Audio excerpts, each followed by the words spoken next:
What's up, y'all? It's your girl Amanda, and we are back with another episode of Mandy's Entertainment Reviews.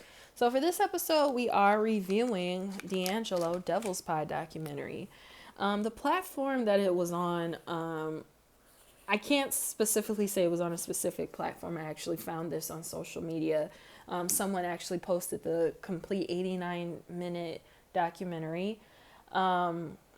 What I thought about this documentary is that I did enjoy this documentary while watching. I did think that somebody should do a biopic movie. Not like we have a documentary, we have Devil's Pie, but what about a movie of DAngelo's life in church, his rise to fame, what he went through during fame, and then how, he resurrected his career with doing festivals and stuff like that, and also mention his verses. But if that were to happen, I would want like people in his team and his children involved, because a lot of people remember, or probably are my age and a little older, that neo soul was like a big thing back in the 90s and early 2000s. So, and there's no movies to tell the story of any type of neo soul artist. We don't have a movie for Angie Stone. We don't have a movie for Maxwell. We don't have a movie for Raphael Sadiq. We just don't have the movie for those artists. So as you guys know, I do my reviews in KWL, know, want to know, and learned. So what I know is that he was one of the faces of neo soul. He released 3 albums. Keep in mind, 3 albums, all good 3 albums, okay? How Does It Feel was a popular video amongst women for obvious reasons. He was a collaborator with Raphael Sadiq of Tony fame. He's worked with Angie Stone, had a son with her, and he also is in music, and also had 2 other children. A young son, he's got to be at least like 15, and then the daughter is 27. He had a verses in 2021, I remember. And I think he was the only artist to do a verses that was by himself. Like, he didn't like go against nobody, but he had a lot of musical guests and stuff. He was starting to perform more in the late 2010s to 2020s. He did a song for Rockstar Games. I think it was Red Dead Redemption. I think that's the name of it. And he wrote the song "You Will Know" with Black Men United. So it was a big group of black artists: R. Kelly, El DeBarge, Tevin Campbell, Raphael Sadiq, Baby, no, not Babyface, but I think Babyface's brother, Christopher Williams wasn't in there. I'll be sure. No, he was on the live version. I don't know about the studio version, but y'all get the picture of Black Men United. Speaking of the How Does It Feel video, he did not like the popularity of that video because it turned him into a sex symbol.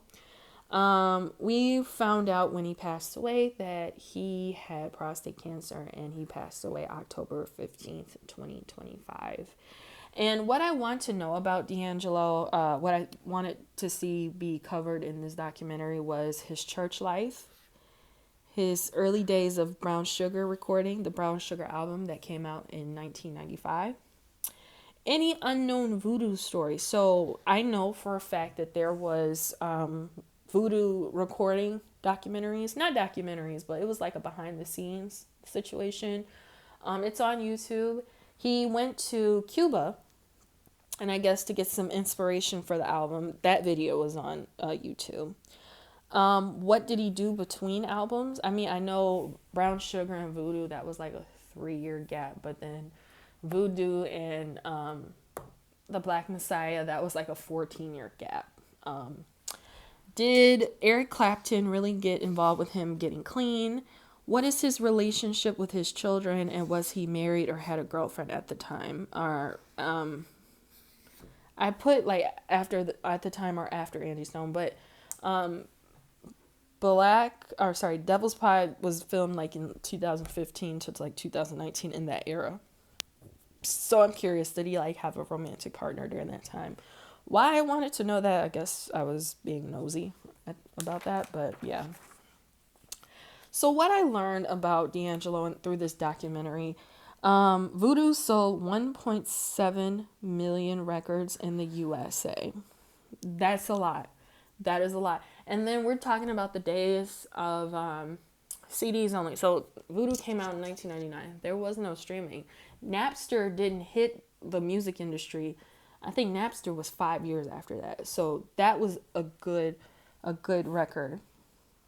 He was a chain smoker. I saw him smoke cigarettes during the. I think he smoked during the verses. Um, I would watch concerts of him. He would smoke. I'd see pictures of him in the studio with people he was smoking. So I didn't know he was like a chain smoker. He was in a car crash and he was driving a Hummer in Virginia. It was a single person crash, so he didn't like hit anybody or anything, and he was ejected from the vehicle. So I knew he was arrested for DUI. I just didn't know that there was a car crash with it too. His manager was featured on here, and I didn't know that his manager was like a veteran. He toured with Prince and James Brown, so veteran people. He jammed at his concerts. Hello, hello, it's DAngelo. Guitar, piano, all that stuff. He jammed.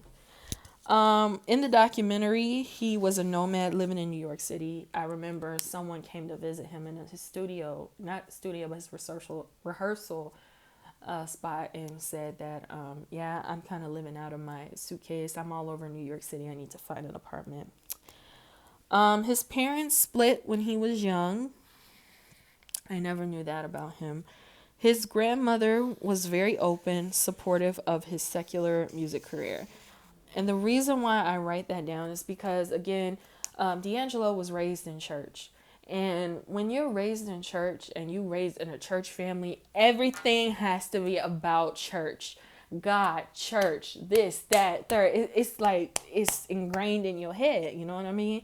But luckily, his grandmother was very open and supported him. And because, when I hate to stereotype this, but I see it all the time, the grandmother of said church family, she pushes God more than anything. But luckily he had a grandmother that really didn't do that and just supported him in all he did. He was 25 when he released Voodoo. I would have thought he was like 30, but he was 25. He put slits in his shirt because he was being not aggressively choked, not intentionally choked, but he was being choked by fans because, oh my God, D'Angelo's so fine, and they want to grab on him and stuff. So I think the slits was for safety precaution. The documentary showed his home in Virginia. It was a beautiful home that looked like it could be on some land in Atlanta. Like, those mansions that be on like 5 acres of land in Atlanta, it looked just like that. It was beautiful. Questlove, he had a fear that D'Angelo would die early with his addictions and stuff. D'Angelo was addicted to alcohol at one point. That does explain the DUI and stuff. But he did ended up going down a dark path because his cousin, his friend, and his grandmother passed away, which I would totally understand. If you were close to your cousin, your friends, and your grandmother, and they're gone, like, it will affect you. And he went to 3 different rehabs. So he worked hard to get clean, going to 3 different rehabs. Despite all the attention it gave him, he still does perform How Does It Feel? Because, if he like despised that song, he would probably look at his track list and be like, I ain't performing that. Oh, hell no. No, I'm not performing. But no, because a lot of people come to concerts, they want to see him perform How Does It Feel? He had a great opinion about God, and it's kind of an opinion I had about God for years too. He said, no rituals, no politics, just God. And I love that he said that. So I don't have a lot of notes because I actually seen this documentary before, and I just don't remember.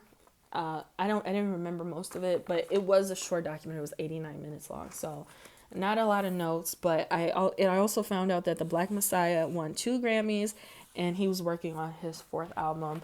Will we see that fourth album? That I don't know. Maybe his estate will work on something posthumous. We'll see.